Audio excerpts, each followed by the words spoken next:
એમ આપણા પાટણ જિલ્લાની અંદર પણ જે છે 78 જગ્યાએ એ હિન્દુ સંમેલનો થવા છે અને ખાલી પાટણ સિટીની અંદર 15 જગ્યાએ હિન્દુ સંમેલનો થવાના છે. તો આ સંમેલનનો ઉદ્દેશ શું છે? તો સંમેલનનો ઉદ્દેશ છે હિન્દુ સમાજને જાગૃત કરવાનો.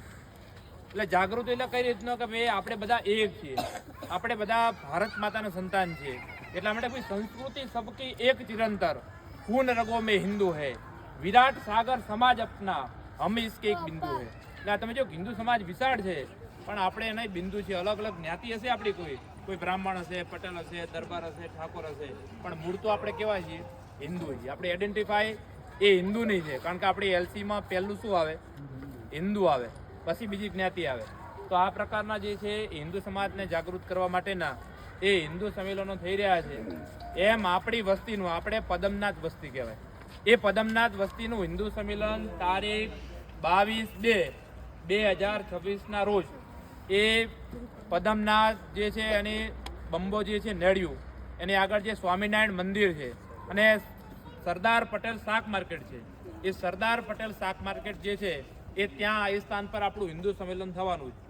સમય એનો જે છે એ 4 વાગે જે છે, રવિવારે 4 વાગે એ ત્યાં આપણે બધા મળવાનું છે.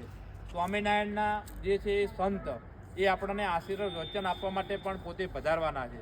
અને સહપરિવાર અંગાત, આપણે એકલા નહીં, આપણા કુટુંબના નાના દીકરા દીકરી, આપણા ધર્મપત્ની, આપણે પોતે એ આ કાર્યક્રમમાં સહભાગી થઈએ. બરાબર, સહપરિવાર અંગાત ત્યાં આપણે કાર્યક્રમમાં આવવાનું છે. સાથે સાથે આપણા બધાની ભોજન પ્રસાદ જે છે એની વ્યવસ્થા પણ સ્થળ પર રાખેલી છે. એટલે આપણે પાર્થ સિટીમાંથી એ મોટી સંખ્યામાં આપણે એ બધા એમાં સહભાગી થઈએ. બીજું કે આપણે તમે જો કે અહીંયા નાના નાના બાળકો પણ છે, તો આપણી સોસાયટીમાંથી કોઈ બાળકને રામ, લક્ષ્મણ, સીતા, હનુમાનજી એને બનાવીને પણ આપણે લાવવાનું.